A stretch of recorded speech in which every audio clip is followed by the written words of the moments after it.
भोले बाबा समाधिस्थ हैं और शिव जी की समाधि कौन भंग करे। देवताओं ने विचार किया कि कामदेव को भेजा जाए। तो देवताओं के अलग अलग विभाग हैं, वो सब विभागों के लिए विभाग अध्यक्ष हैं, वो अपना अपना काम करते हैं। तो किसी की समाधि भंग करनी हो, कोई देवताओं के लिए संकट बन रहा हो, उसकी समाधि तोड़ना है, तो देवताओं के पास एक ऐसे देवता हैं जो दूसरों की समाधि तोड़ने का ही काम करते हैं, ध्यान भंग करने का, ध्यान भटकाने का काम करते हैं। क्या नाम है उनका? कामदेव। कामदेव। और ऐसा नहीं है कि वो कामदेव उस समय आते थे, आज भी आते हैं। कोई से पूछो कि क्यों कल कथा में नहीं दिखे, बोले हाँ जरा काम आ गया था। है क्यों? आप तो कह रहे थे कथा में आएंगे, आप तो आए नहीं। बोले हाँ वो काम आ गया था। तो काम आ गया था मतलब वही काम है, वो आज भी भजन में विघ्न करता है। अच्छा, आपने एक बात गौर की होगी कि जैसे ही आप माला लेके बैठते हैं तो आपको दुनिया भर के काम याद आते हैं। वहां जाना था, उसको फोन करना था, वो उससे लेना था, इसको देना था। दुनिया के काम तभी याद आएंगे जब आप भजन करने बैठेंगे, माला करने बैठेंगे, पूजा करने बैठेंगे, तो दुनिया की बातें याद आएंगी। तो वो दुनिया के काम याद आ रहे हैं, इसका मतलब क्या है? बोले जीवन में मानो काम आ रहा है और वो आपको भजन से भटका रहा है। आपको उस काम से बचना है, अपने मन को उधर नहीं ले जाना है। कामदेव बार बार आपके मन को मोड़ेगा, पर आपको अपना मन अपने केंद्र पे रखना है, अपने लक्ष्य की ओर रखना है। देवताओं ने कामदेव को भेजा, और कामदेव तो कामदेव है।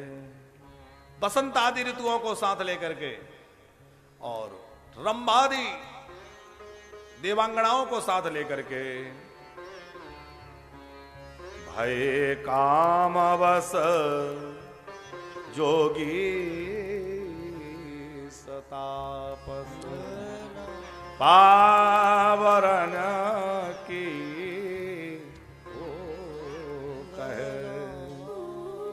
बड़े बड़े योगी, बड़े बड़े महापुरुष भी कामदेव के प्रभाव में आ गए। काम ने ऐसा कौतुक किया वहां जाकर के, इतना प्रचंड अपना प्रभाव किया। गोस्वामी जी कहते हैं इतना अधिक प्रभाव कामदेव का सृष्टि पर हुआ कि संगम करहे तालाब तलाई, वृक्ष लताओं की ओर झुक गए। जो संपूर्ण सृष्टि को ब्रह्ममय देखते थे वो स्त्रीमय देखने लगे, स्त्रियां सब जगत को पुरुषमय देखने लगी। द्विदंड भर ब्रह्मांड भीतर काम कृत को तुक अयम। 2 घड़ी तक वह कामदेव अपना प्रभाव फैलाता रहा, बड़ा विविध प्रकार का संगीत बजता रहा।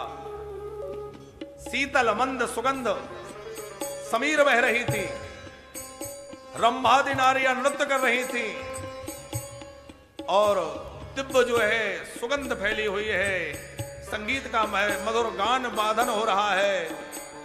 और उस बीच में कामदेव अपने बाण भगवान शंकर के ऊपर छोड़ रहा है।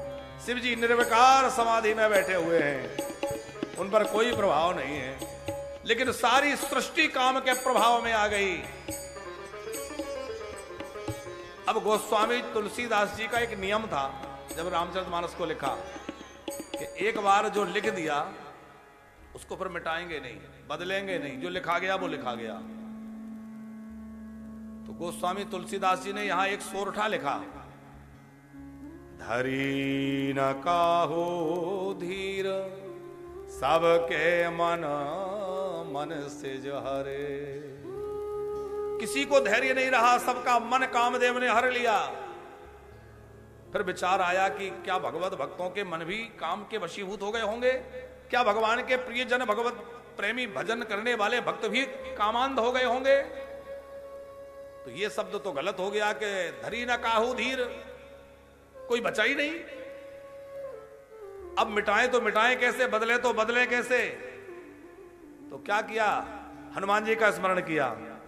हनुमान जी ने तो ज्ञानी नाम अग्रगण्य में है, प्रकट हो गए, और आगे का सोरठा हनुमान जी ने पूरा किया। जे राखे रघुवीर ते उबरे ते काल महा। तुलसीदास जी ने क्या लिखा था? धरी न काहू धीर, सबके मन मन सिज हरे। कामदेव ने सबके मन का हरण कर लिया और कोई नहीं बचा। लेकिन मन में लग रहा था कि कोई तो बचा होगा भाई, ऐसा कैसे हो सकता है कि सब पर काम का असर हो जाए, सब पर काम का प्रभाव हो जाए। हनुमान जी ने आकर के और तुलसीदास जी की बात को पूरा किया। जे राखे रघुवीर ते उबरे ते ही काल मह। बोले जिन्हें राम जी ने बचाया वो उस भयंकर काल में भी बचे रहे। और आज कलयुग का चाहे जितना प्रभाव हो जाए, चाहे जितना वातावरण दूषित हो जाए, पर आज भी जो रघुनाथ जी के चरणों में है वो कलयुग से बचे रहते हैं, आज भी वो दोषों से बचे रहते हैं।